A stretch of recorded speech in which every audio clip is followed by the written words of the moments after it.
This podcast represents the opinions of the hosts of the Laugh Cry Club and guests on the show. The content here should not be taken as medical advice and is for informational purposes only.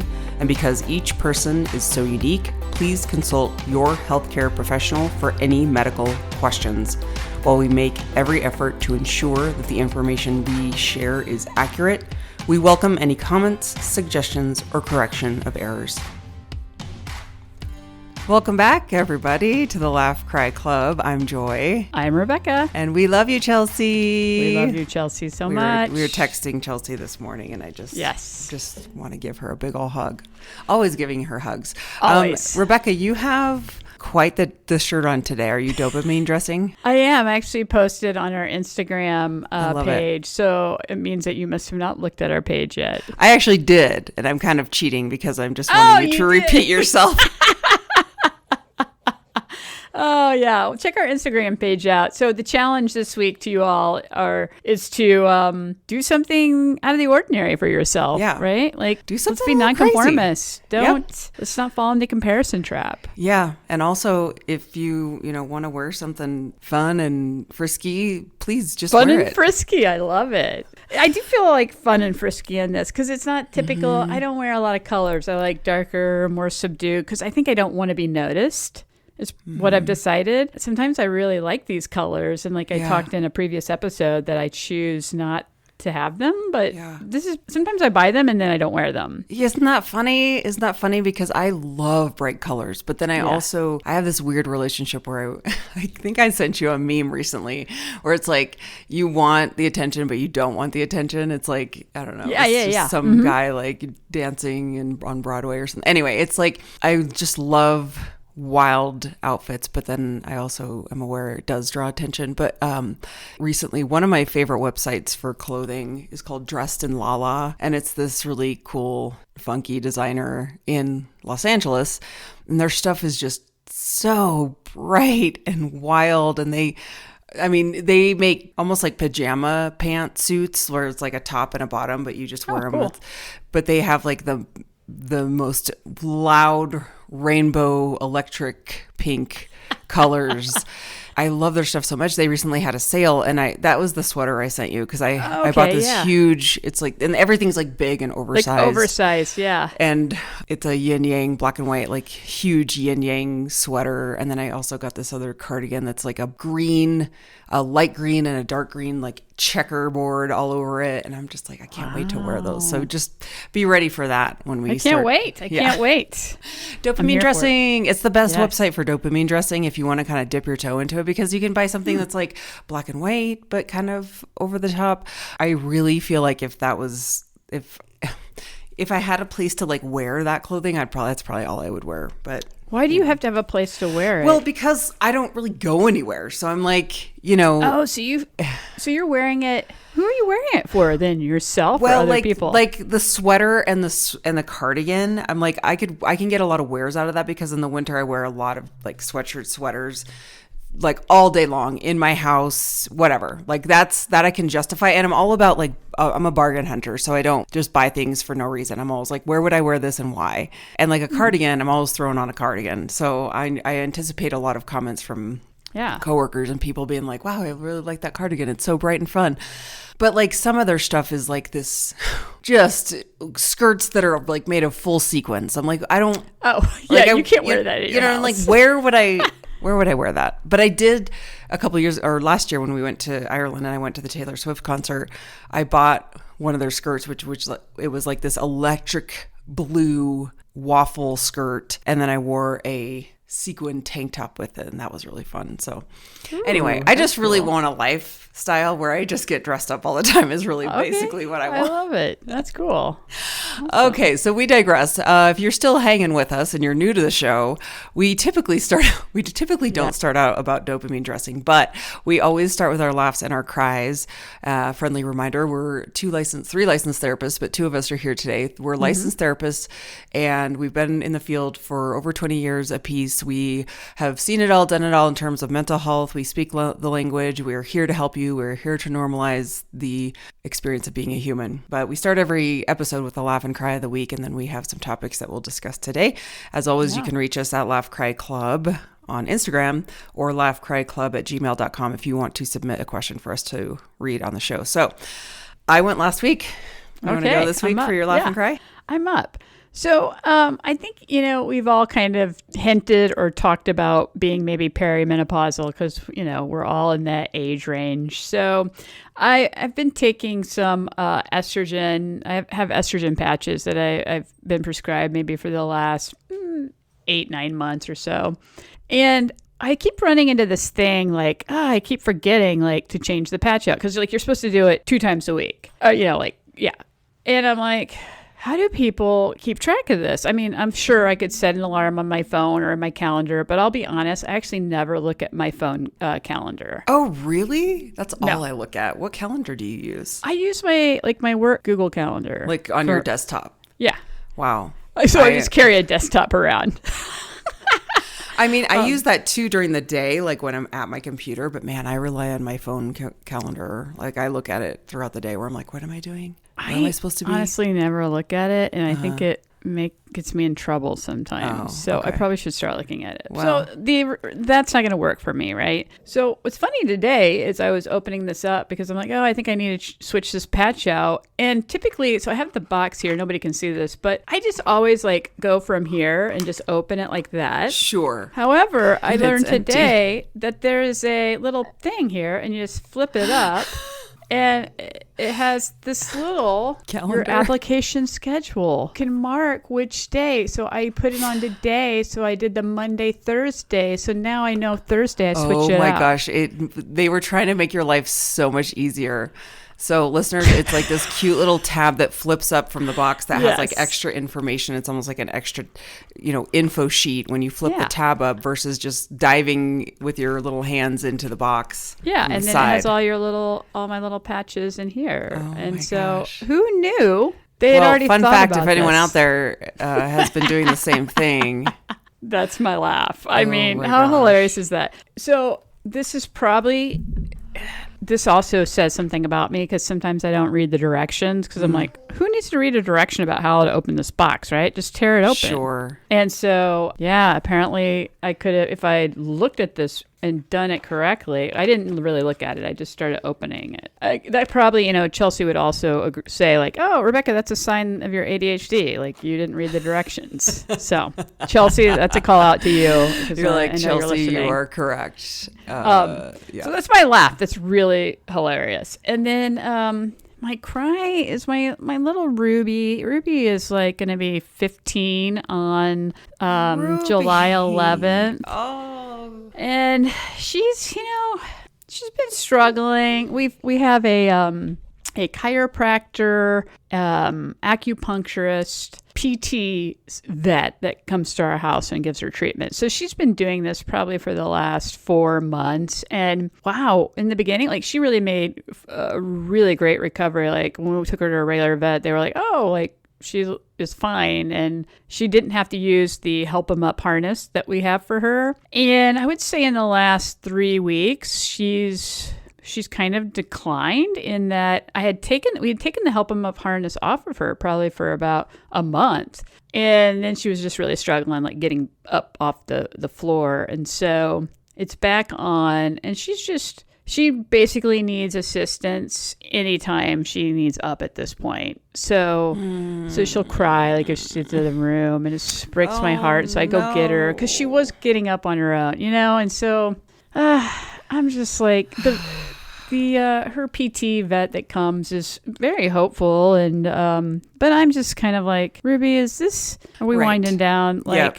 This is gonna break my heart. I know she's gonna be heartbroken, but yeah. So I'm just giving her all the extra kisses and snuggles, and because I don't know, because we're starting to think what's her quality of life like? Exactly. She just lays around, and you're the you did your expert certification on quality of life and doing the quality of life scale for pets and pet bereavement, and no matter how you slice it and how much information you have, it just completely sucks. It does. So I think, right now she's still hanging in there. But it's just kind of in the back of my mind. Like, is she going to make it to 15? I don't want to have her suffer. But our vet that comes to the house to do all of her work feels good about it. She doesn't feel like there's a structural thing. It doesn't think it's neurological necessarily. So I guess 3 weeks ago, she started like a regimen of ketamine, which is interesting because that sometimes will kind of break the pain cycle a bit and get things firing again. And I don't really understand it all. It's very low dose, by the way. Of course, I made all kinds of ketamine jokes while the vet was here at our house. Of course you did. Right. She's like, yeah, this generally works for her. And I was like, oh, and people too, lots of people like ketamine. But, we do, there's ketamine assisted therapy for humans too, which is really helpful. But yeah, so the joke has been that, is Ruby going to fall in a K-hole? Because I don't know if all of you know out there about ketamine, but back in the day, or when people use it illegally to get high, they talk about falling in K-holes. Actually, I've never heard the term K-hole. That says a lot probably about your lack of clubbing experience. And so I've had some clubbing experience. Yeah, I'm a noob. I have back in the day. I've never done any psychedelics or any drugs or anything at all. Yeah, but you apparently can fall in a K-hole and you just kind of get lost in it. And I don't think it's super terrible is what I've heard. But anyway, that's the joke around the house. But so my poor Ruby. Wish send her good vibes, everybody. So much love. Having a senior dog myself, every single day. And I think about Marianne all the time where it's like, don't like pre-grieve, don't start grieving them already. But it's so hard because I'm like, every day you just hope that they're okay. And it's more apparent when they're older and that they're near their end of their life. Like we have less time with them than, we've had like at this point. So, but I'll be thinking of Ruby and sending all the hugs. Yeah. What's your laugh and cry for the week? So my laugh is... Oh my gosh, I texted you about this, Rebecca. I felt like such an idiot. So last Friday, I was like, I need to go to the eye doctor. I can't remember if I told the story on the show. I'm pretty sure I did. It was like around January, maybe December. It was like earlier this year when I needed a new eye exam in order to get my contact lenses refilled. And I had, just moved into this town. I was pretty new, establishing all my doctor visits. And I contacted my eye doctor, who I used to see, to be like, hey, can you just refill my eyeglass or my contacts prescription? And they're like, well, you need to come in for an eye exam because it's been over a year. I'm like, crap, I don't want to drive all the way over there, so I'm like, okay, well, I guess I have to find a new eye doctor now and get a whole new whatever. So I'm like, okay, I can't go to my old doctor because it's too far away and I need my contacts refilled. So I scheduled with this doctor who filled out online. It was really easy to schedule online, filled out my insurance information. They had my insurance from their drop down menu. So I was like, oh, they must take my insurance. So I'm pretty sure I told the story where I showed up, I walked in and the guy at the desk was like, oh, we don't take your insurance. And I was like, okay, well then I guess I need to cancel this appointment. Yeah. And then I got in my car and cried. So that it was my cry before, right? That was your cry from that was my how many months ago? 6 months ago. 6 months ago. So it was my cry, right? Cut to now it's my laugh because it's moment. It's such a full circle moment. And also thank God for hormones and HRT because this truly is probably the reason why I'm laughing about it now, because back then I was in such a deep dark hole of despair and I was so freaked out about the move and I was super hormonal and just all over the place that I sat in my car and cried after that experience. So the fast forward is at that time I was like, screw going to see a doctor. I ended up ordering my contacts off of 1-800-CONTACTS because fun fact, if you don't really need an eye exam and you just need to reorder something, you can do so on their website with just a very simple eye exam. They do an online eye exam, right? That's you so just cool. read letters on your computer screen.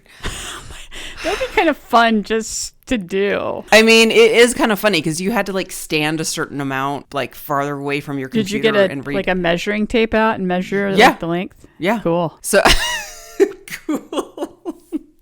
So I ended up having to stand far away and read on the computer screen.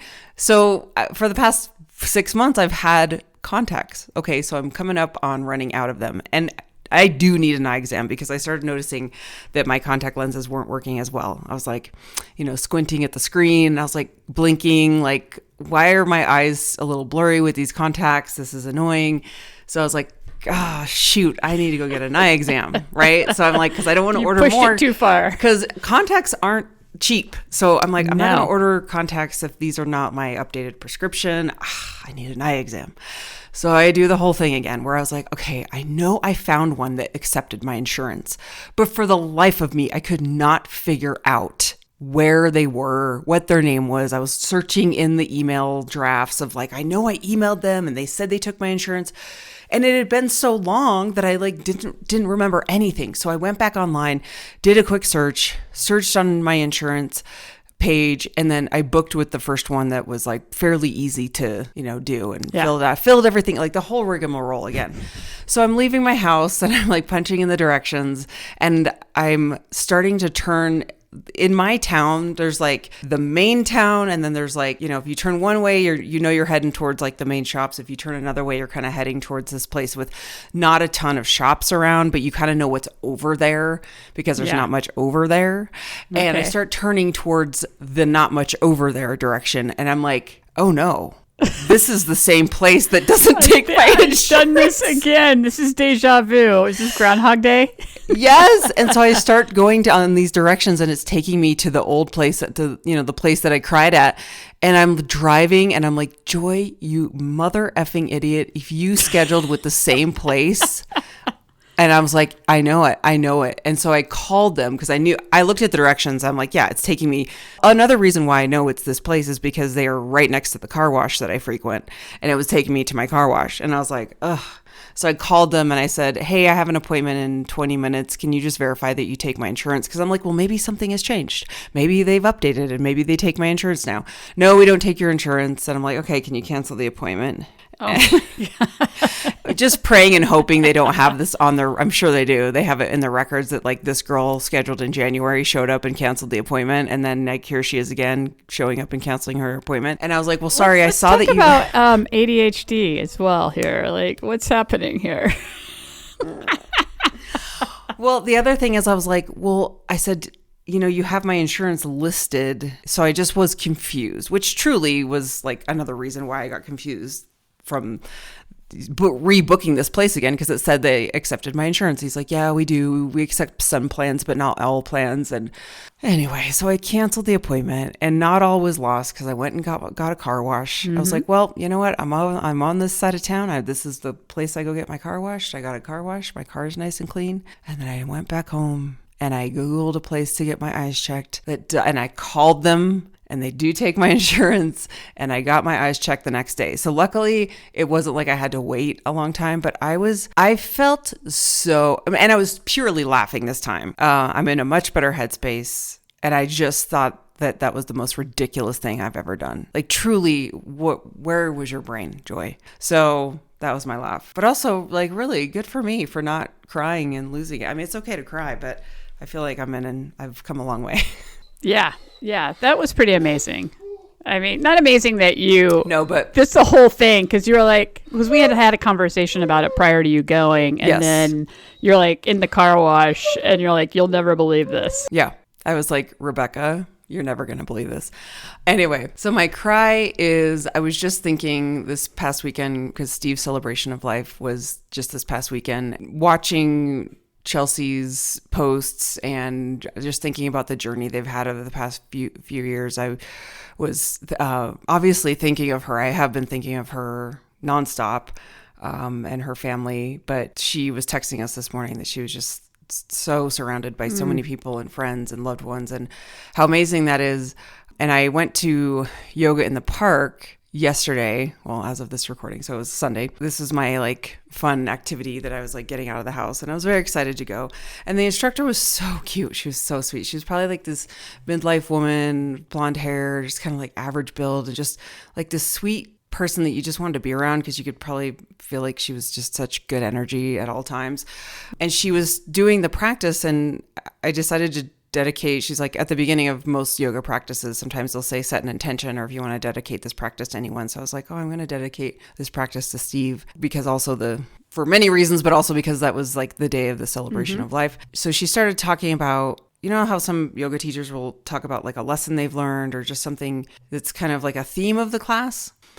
She started talking about this cute story of a kid who, I can't remember like the beginning of it, but basically this kid at school like had confetti in their pocket. And he was like, oh, I always keep an emergency stash of confetti in my pocket just in case I need to celebrate something. And I thought that was so cute. So she kept saying throughout the practice, like, I keep an emergency pocket full of confetti just in case I need to celebrate. And she would repeat that throughout the hour. And every time she would repeat it, I was like, that's so great. And the lesson really was like how quick we are to judge, how quick we are to go to the negative, that if we all had this like celebration of life idea of like anytime something really cool happens, like if I had confetti in my pocket, I would have used it on your shirt that you're wearing, instead, like we could celebrate these fun little moments of like, so that just made me smile and cry in such a good way, because it was also such a beautiful message of celebration and the celebration of life, and like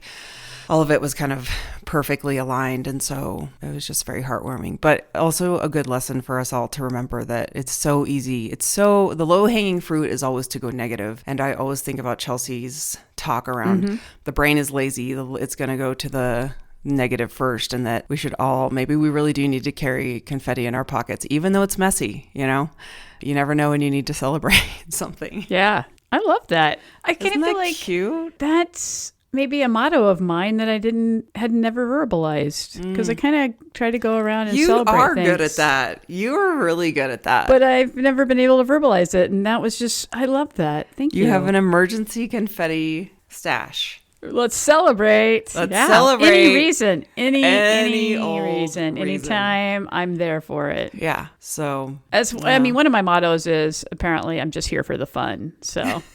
Just here for the fun. Yeah. What any place I am, that's just what I'm here for. I'm just here for the fun. Yeah. Everyone can continue. Well, those are some good laughs and cries. Thank you. Yeah. Thanks. We're going to move on to our topic of the week. So our topic of the week, which I think about, I think this is pretty universal. It's, am I behind in life? And I thought it'd be interesting because we have comparison traps, which we've talked about. Yes. And we also have timeline anxiety and these like illusions of milestones. And I think we can kind of like dip in and out of this throughout our lives. But I thought it would be a really good discussion to have today. So I see this come from social media, from expectations. Maybe it's family expectations. I'll talk personally around, I think it changes decade to decade for me. But obviously when I was in high school, it's so funny because I grew up in such a religious Mormon town that I thought I'd be married by 22. Like I had a timeline in my head because that's just what people talked about. So it was this comparison of, I'll probably be married by the time I'm 22. I remember it so vividly that was my timeline. No idea. There's no rhyme or reason to it other than that's just what other people were doing. And mind you, I had a lot of friends when I was in high school that got married right out of high school. So, but once that started happening, like once you started living your life, I was like, oh, I'm kind of stuck on a timeline that doesn't really fit for me. And then I was like, well, I'll go to college. There's another timeline that's kind of like set out for you, which I really loved college because you didn't have to think about anything else. You just had to like go to college. Wasn't that amazing? That was so fun. I mean, I think I had anxiety, of course, about like grades or performing, and then how am I going to manage finances and stuff like that sometimes. But of course, yeah, it was like, typically you do college in 4 years, right? I know it can be longer or less, but 4 years is average. And so it's like for 4 years, it's set. Like, it's set here for you go. Yeah, you're in this timeline. Cute little box do your of own like, thing. Yeah, you don't have to do anything else but finish your finish your degree. And then of course, if you go to graduate school, it's the same thing, which is why, I loved going to school for that reason, because I didn't have to think about anything else. I didn't have to have any pressure aside from school. School is pressure, but when you're in this contained environment that like, that's all you need to do is finish your schoolwork.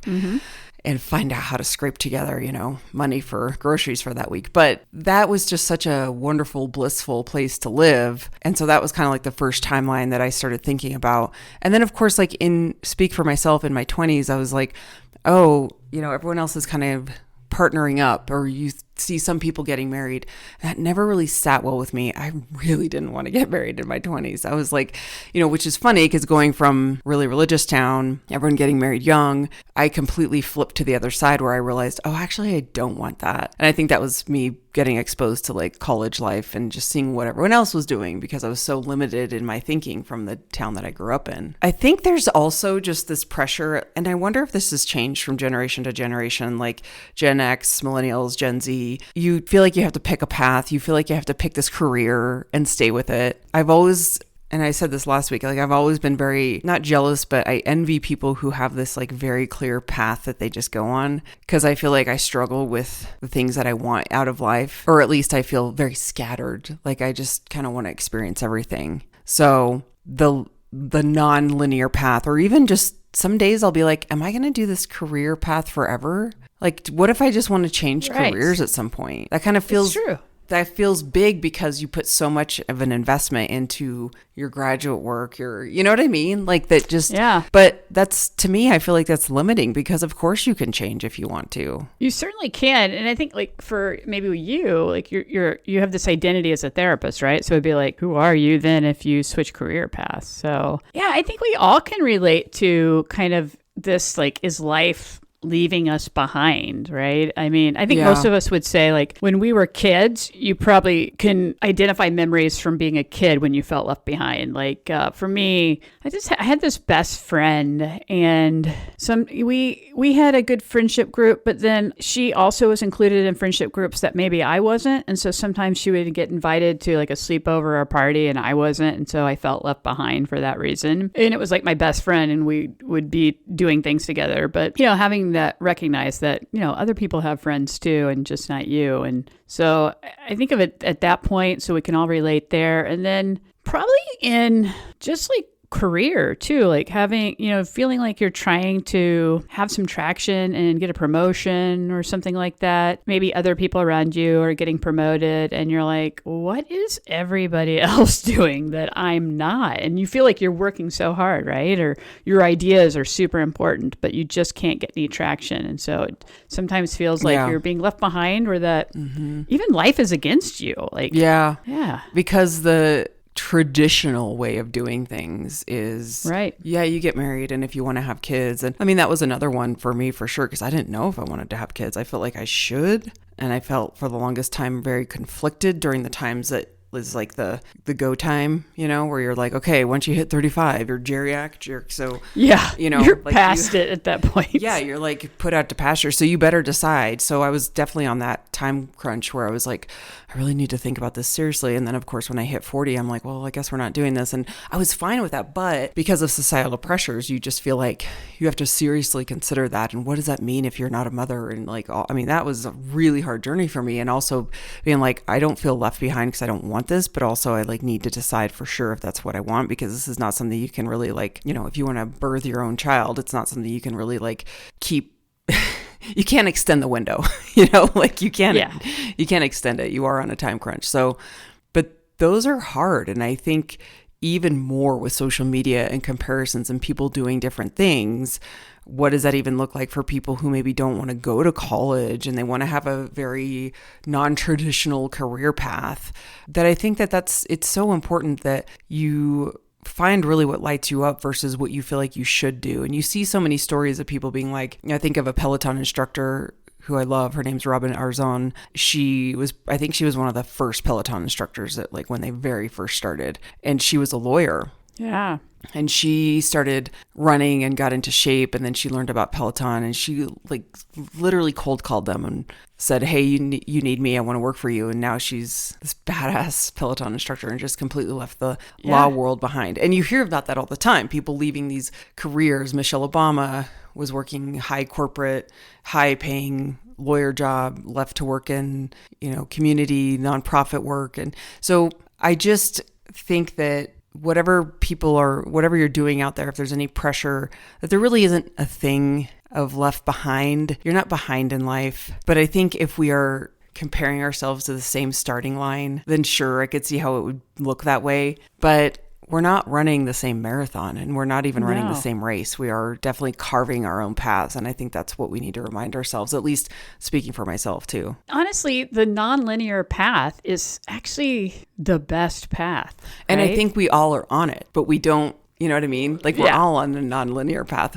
But I think when it starts to really present itself more, like the example last week when I was like, when I left Kaiser, because I thought I was going to Right. be there for a really long time. And then I had to be like, oh, life isn't linear. Like life will throw you things that will remind you that it's not linear. But we get really disappointed when it kind of upsets our expectations. Well, I think, yeah, because our brain loves to set expectations. We want routines. We want to know what's happening. We don't like these like random things happening. Predictability. Yeah, we love predictability, of course. So I would say like this nonlinear path is people that kind of embrace it and recognize like, I'm going to break the mold and maybe I'm not going to do what my family wants. Like I'm thinking like, you ever have those situations where you hear those people that are like, oh, I have a family business. I don't want to do it. But the expectation is you're going to keep running this family company, right? Yes. And so lean into the nonlinear path. I know that's difficult, but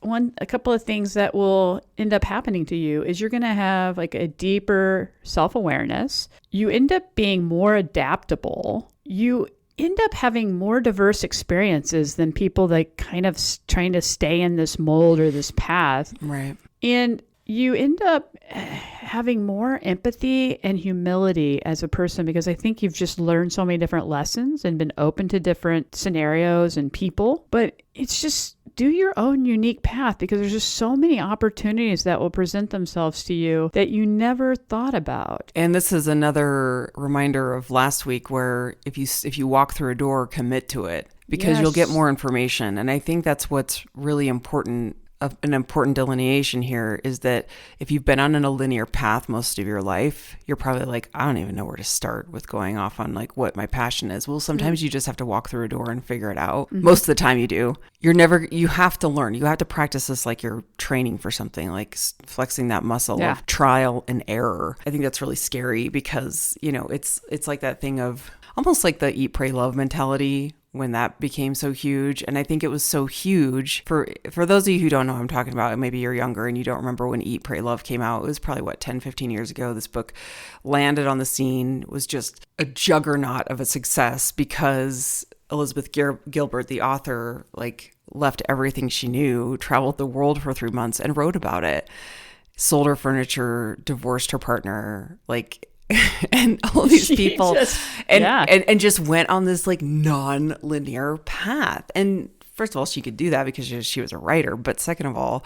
it was just this everyone was just so in awe that someone could do that, like upset your entire life and flip it upside down and then like have such success writing about it. And all these other women did that to that extreme. And I remember seeing her speak and she was like, it kind of terrified me that people did that because I'm not advocating that this is like the right answer. It's just like what I had to do. So you don't like life changes like this don't have to be that extreme. Brene Brown kind of says the same thing where, when people are, wanting a change to just like quit everything. She's like, that always scares the crap out of me, because sometimes it's not always the healthiest thing is to just quit everything and just like start anew in such a drastic fashion. Logistically, maybe that's not doable or the smartest thing financially, but you can make these smaller changes or at least take some risks and be like, you know what, this is so scary, but I'm just going to take some risk. And I'll give a very slight example. Again, I keep bringing this up, but when I was without a job for a while, I had to live in uncertainty and it sucked. But every single day, it was like I had to befriend this uncertain ghost that was like, I got to make friends with you. I am just like walking without a whatchamacallit. Like I'm walking a tightrope here. I have no balance and I'm just going to try my best to stay upright and keep walking. Anyway, so it's you're either forced in those situations without you choosing it, and or if you do choose it, you really have to walk the path of like accepting it and being like, I will figure this out. Yeah. How did you do that? Like, what helped you through that timeline where you're on the tightrope and trying to stay upright? Well, the only thing that helps me, because I've been in this situation before, and the only other time I'd been in it before was when I graduated grad school and I was without a job. So let's say May of 2000, no, when did I graduate? 2003. So May of 2003 to September of 2003, I had those 3 months to find a job, right? I also had those 3 months to figure out where I was going to live, because our house was the house we rented with all our friends. Everyone was going their separate ways. And looking back, I'm like, I don't know how I did this, but I had no money. I had to find a job. I had to find an apartment, and I knew I wanted to live alone. So I just remember I was at a bookstore and I saw this book called The Purpose-Driven Life. Now, it's more of like a spiritual, religious book, but I remember buying that. And the thing that was great about it is every single day, it gave you like a devotional to focus on. Okay. So I anchored myself into those daily practices to be like, I just have to be here right now and focus on this one thing. And I will continue to step forward, whatever that means. I'm still job hunting. I'm putting out inquiries.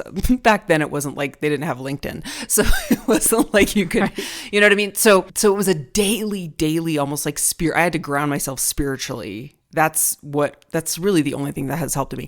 So I kind of used that same example because that's all I could reference when this happened, when I didn't have a job.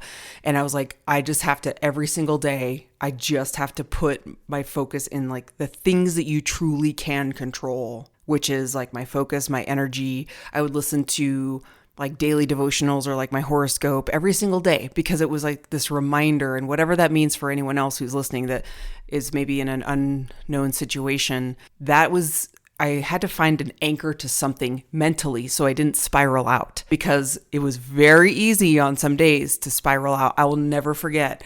One day I was in a grocery store. Oh my gosh. This podcast makes me bring up like some of like emotional things, but I've referenced that I was let go in a way that was very betrayal, like very horrible, very just traumatic. It was very traumatic, like horribly traumatic. Anytime I talk about it, I want to throw up because it was so traumatic. And I remember being at Whole Foods one day buying groceries, right? But because I didn't have a job, all of a sudden I had to think about what I was buying. Now, I know that sounds really silly to some people, be like, oh yeah, nice for you to not have to like think about what you're buying. But look, I worked my entire life to get to a point where I didn't have to think about what I bought at the grocery store. My entire life, I did have to think of meaning like I had to stay on a budget. But when I got to a point in life where I was making really good money, I didn't have to think about it. I could buy whatever I wanted at the grocery store. To me, that was like a level of success that I was very excited about, right? Yeah. I don't have to think about groceries. But when I didn't have that job anymore and I was like, just flailing in between jobs, I remember being at Whole Foods and being like, oh my God, I got to figure out my budget. I got to like know what I can afford. And I was so pissed. And I think I left the grocery store because I was so overwhelmed. I like had a nervous breakdown in the grocery store of like, oh, and so that's a spiral that I was really trying to avoid. So the only way that I could do it was to find something mentally to ground myself so that I didn't go there. Yeah, it sounds like, the layoff, there was that huge emotional component. So it kind of rocks you at first. And then you started to recognize it showing up in everyday life, like I'm at the grocery store now. Yes. This decision they've made and how they handled it is really affecting me. Yeah. And so, it affected every single aspect of my life. And while things obviously worked out, it was just like, that was the daily struggle of trying to figure out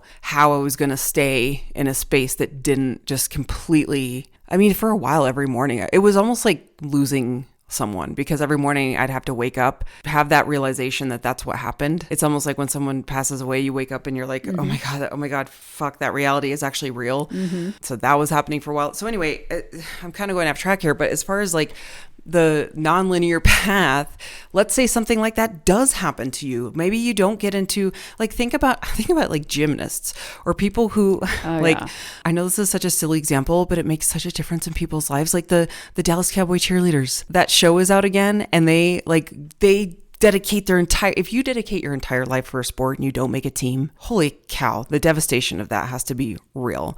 Or maybe you're on like whatever league that you play for and you practice your whole life and you don't make it. That nonlinear is kind of chosen for you. Like that is very devastating. So these are all really important topics I think that people can relate to in one way, whether it be like you're choosing a path where you're like, this doesn't sit well with me, or maybe something was put upon you and like how you get through it. It kind of takes me back again to, I work with a lot of different people, and just growing up in certain families where they are like, they think they should do this, like go to college. And you're like, I don't want to go to college. It's not for me. And so they choose something different. So you kind of, sometimes the nonlinear path feels like you're going against the grain or going against some person, like that authoritative figure of like your parents or something.